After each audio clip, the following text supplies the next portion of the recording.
तो दोस्तों देखिए मार्केट में आज हमको एक बार फिर से भारी गिरावट देखने को मिली। हालाँकि अब अगर आप देखेंगे तो मार्केट में हमको रिकवरी होती हुई नज़र आ रही है। लेकिन यहाँ पर दोस्तों मैं अगर बात करूँ सुबह के सेशन में अराउंड 2% के आसपास की यहाँ पर मार्केट में गिरावट थी। निफ्टी की बात करें 300 पॉइंट से ज़्यादा की गिरावट हमको यहाँ पर देखने को मिल रही थी।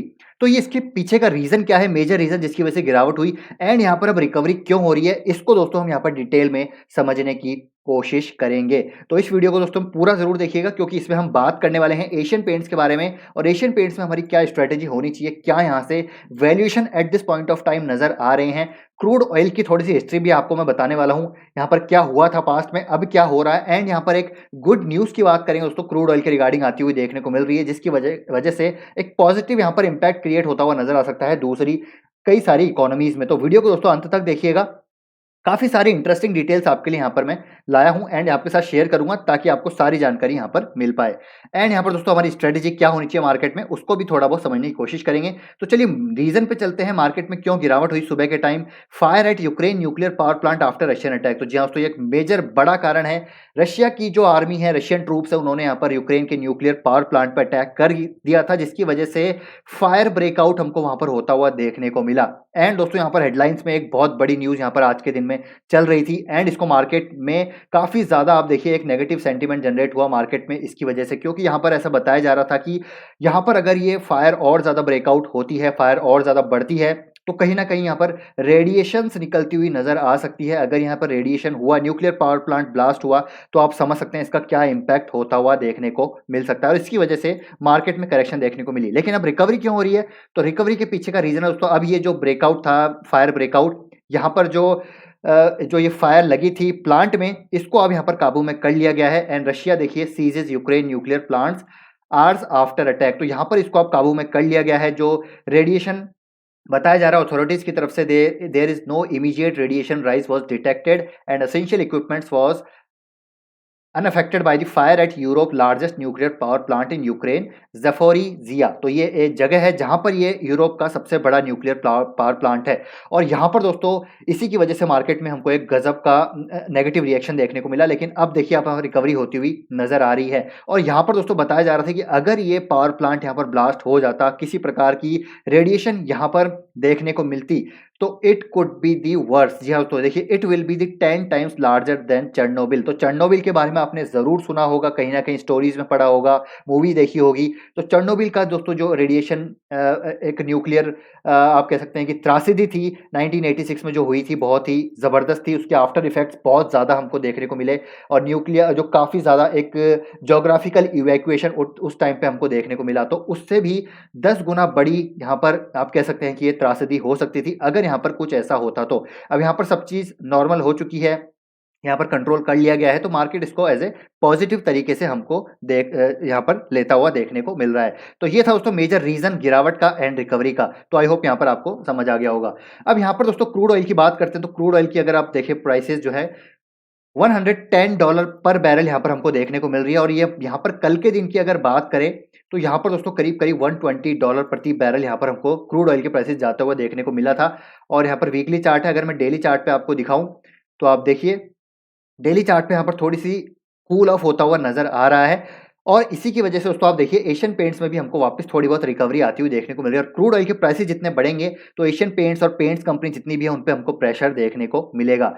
अब यहाँ पर अगर आप देखें एशियन पेंट्स का जो मेजर रॉ मटेरियल है दोस्तों वो है क्रूड ऑयल का डेरिवेटिव्स, यानी कि जो मोनोमर्स हैं, ठीक है, टाइटेनियम ऑक्साइड वगैरह हैं, ये इनके क्रूड ऑयल डेरिवेटिव्स हैं जो कि मेजर रॉ मटेरियल है जिसका मेजर आप कह सकते हैं कि एक्सपेंस रहता है किसी भी पेंट कंपनी में। और यहाँ पर एशियन पेंट्स का स्टॉक इतना ज़्यादा इसीलिए हमको गिरता हुआ देखने को मिल रहा है क्योंकि मार्केट में स्टॉक प्राइस में यहाँ पर ये चीज़ हमको डिस्काउंट होती हुई देखने को मिल रही है। क्योंकि अगर रॉ मटेरियल एक्सपेंस ज़्यादा होगा तो कहीं ना कहीं आप समझ सकते हैं कि प्रॉफिटेबिलिटी डिक्लाइन होगी। तो ये सारी चीज़ें हमको वहाँ पर डिस्काउंट होती हुई नज़र आ रही है। लेकिन दोस्तों मुझे लगता है कि ये जो स्टॉक है इस लेवल पे बहुत ही अट्रैक्टिव नज़र आ रहा है फॉर दी लॉन्ग टर्म क्योंकि क्रूड ऑयल के प्राइसेस दोस्तों यहाँ पर हमेशा हाई रहने वाले नहीं हैं। अगर मैं आपको क्रूड ऑयल की हिस्ट्री दिखाऊं तो यहाँ पर मैं वीकली चार्ट पे फिर से जाना चाहूँगा। ऐसा नहीं है कि पहली बार क्रूड ऑयल के प्राइसेस यहाँ पर $120 हमको जाते हुए देखने को मिले हैं। अगर हम हिस्ट्री देखें तो उससे पहले भी आप देखिए 2008 में क्रूड ऑयल के प्राइसेस $146 पर बैरल गए थे।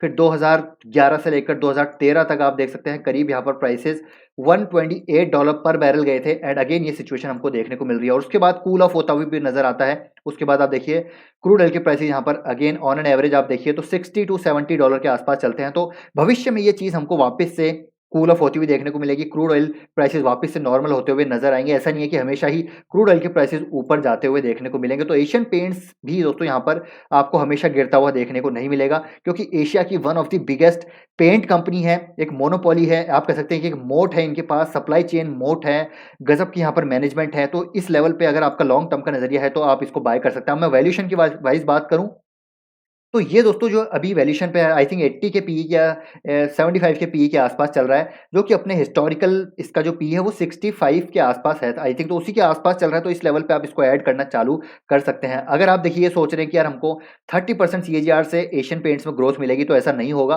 क्योंकि एशियन पेंट्स का जो पेनिट्रेशन है ऑलरेडी दोस्तों काफ़ी ज़्यादा है। इसका जो मार्केट कैप है, एक ब्लू चिप कंपनी है, वो काफ़ी ज़्यादा है। तो ग्रोथ आप मान के चलिए, ईपीएस ग्रोथ में मान के चलता हूँ यहाँ पर 15% कंसिस्टेंट हमको देखने को मिले। तो 15% ईपीएस ग्रोथ के साथ यहाँ पर जो इसका सस्टेनेबल पी है वो दोस्तों आपको 60 के आसपास ही देखने को मिलेगा अगले 10 साल में। तो मेरे ख्याल से स्टॉक अगर में और करेक्शन आती है, करीब करीब 2500 तक आता है, तो बहुत ही अट्रैक्टिव हो जाएगा स्टॉक। अगर गिरावट और होती है तो आप इसको और बाय कर सकते हैं। अगले क्वार्टर्स के कुछ नंबर यहाँ पर थोड़े से डिप्रेस्ड आते हुए नजर आ सकते हैं, बिकॉज क्रूड ऑयल के प्राइसेस पर डिपेंड करेगा क्या यहाँ पर सिचुएशन रहती है। लेकिन दोस्तों यहाँ पर एक आज अच्छी खबर आ रही है क्रूड ऑयल के रिगार्डिंग, वो मैं आपको बताना चाहूंगा। बात करें एशियन पेंट्स की, तो एशियन पेंट्स पे आप इस यहाँ पर ऐड कर सकते हैं। लॉन्ग टर्म के लिए कोई यहाँ पर प्रॉब्लम नजर नहीं आती। अर्निंग विजिबिलिटी क्लियरली नजर आती है एशियन पेंट्स में। एक recurring kind of business model है, कंसिस्टेंट कंपाउंडर है, तो इसको आप धीरे धीरे ऐड कर सकते हैं। अब यहाँ पर क्या अच्छी खबर है क्रूड ऑयल के रिगार्डिंग, तो देखिए दोस्तों, oil prices drop from 14 year high on Iran nuclear deal speculation. तो यहाँ पर ऐसी होप जताई जा रही है कि यूएस और ईरान के बीच यहाँ पर समझौता हो सकता है। जो न्यूक्लियर डील समझौता है वो यहाँ पर फाइनलाइज होता हुआ नजर आ सकता है, क्योंकि काफ़ी टाइम पहले से दोस्तों ईरान के ऊपर यहाँ पर सैंक्शन चल रहे हैं। जो वेस्टर्न कंट्रीज है, यूएस, फ्रांस वगैरह की अगर बात करें, तो इन्होंने काफ़ी टाइम से ईरान के ऊपर सैंक्शंस लगा रखे हैं, क्योंकि यहाँ सैंक्शन जो है इनके एक्सपोर्ट पे लगा रखे हैं, पेट्रोलियम ऑयल वगैरह पे, ठीक है, गैस एक्सपोर्ट पे यहाँ पर काफ़ी ज़्यादा सैंक्शंस पिछले कई टाइम से लगा रखे हैं। और ईरान की इकोनॉमी भी इसीलिए डाउन ट्रेंड में है पिछले कई टाइम से। लेकिन अब यहाँ पर ऐसी होप जताई जा रही है कि ये जो है न्यूक्लियर डील यहाँ पर साइन हो सकती है, एंड यहाँ पर जो सैंक्शन है वो लिफ्ट ऑफ होते हुए नजर आ सकते हैं। अब यहाँ अगर हम थोड़ी पास्ट की बात करें तो ईरान पे सैंक्शन क्यों लगे थे, तो देखिए दोस्तों, ईरान पे सैंक्शन जो लगे थे वो इसलिए लगे थे क्योंकि ईरान यहाँ पर पास्ट में कुछ यहाँ पर ऐसे न्यूक्लियर, आप कह सकते हैं कि प्रोग्राम टेस्ट कर रहा था, लॉन्च कर रहा था, यहाँ पर न्यूक्लियर टेस्टिंग कर रहा था, जिसका यहाँ पर बेसिकली रिटेलिएशन देखने को मिला यूएस की तरफ से, जो वेस्टर्न कंट्रीज हैं उनकी तरफ से। तो उन्होंने यहाँ पर इसको बेसिकली ईरान को यहाँ पर ये चीज़ ना करने के लिए उन पर सैंक्शंस लगा दिए गए। तो ईरान यहाँ पर उस चीज़ को अभी तक भुगत रहा है, लेकिन अब यहाँ पर सिचुएशन नॉर्मलाइज होती हुई नजर आ रही है। अगर आपको सैंक्शन के बारे में समझना है तो विकीपीडिया पे आप दोस्तों इसका डिटेल में पढ़ सकते हैं, जहाँ पर JCPO साइन हुआ था, joint comprehensive plan of action sign हुआ था।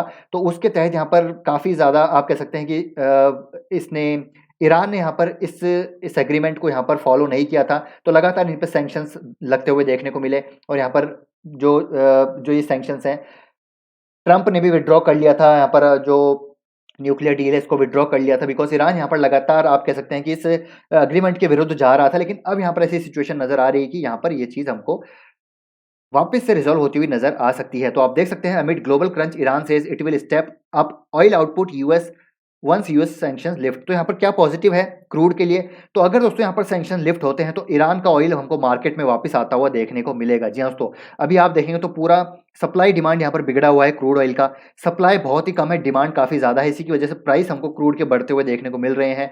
और रशिया यूक्रेन का जो क्राइसिस है उसकी वजह से भी सप्लाई यहाँ पर क्रंच होता हुआ देखने को मिल रहा है। एंड अगर सप्लाई कम होगी, डिमांड ज़्यादा होगी, तो क्रूड ऑयल यहाँ पर बेसिकली हमको उसके प्राइसेस बढ़ते हुए देखने को मिलेंगे। और जो कैपेसिटीज़ हैं वो भी आप दोस्तों यहाँ पर इतनी नहीं है कि यहाँ पर डिमांड को फुलफिल किया जा सके। तो अगर ईरान यहाँ पर वापस से एक्सपोर्ट करता है तो कहीं ना कहीं ये सप्लाई डिमांड वापस से नॉर्मलाइज होती हुई नजर आएगी, क्रूड ऑयल के प्राइसेस वापस से नॉर्मलाइज होते हुए नजर आएंगे।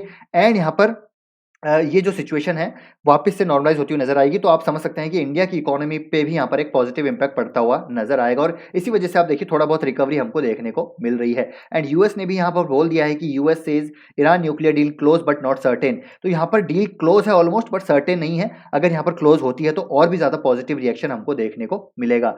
तो ये है दोस्तों पूरी अपडेट। क्या यहाँ पर गुड न्यूज़ है क्रूड के रिगार्डिंग। क्रूड यहाँ पर अल्टीमेटली आज नहीं तो कल सस्ता होता हुआ देखने को मिलेगा, तो ये एक मौका है। एंड यहाँ पर एक पीटर लिंच का दोस्तों कोट भी है कि स्मार्ट इन्वेस्टर जो है बेसिकली फियर के माहौल में अच्छी क्वालिटी स्टॉक्स में निवेश करते हैं, क्योंकि अर्निंग विजिबिलिटी जहां पर क्लियरली नजर आती है वहां पर शॉर्ट टर्म प्रेशर देखने को जरूर मिल सकता है, लेकिन लॉन्ग टर्म में आपको गेन ही देखने को मिलेगा।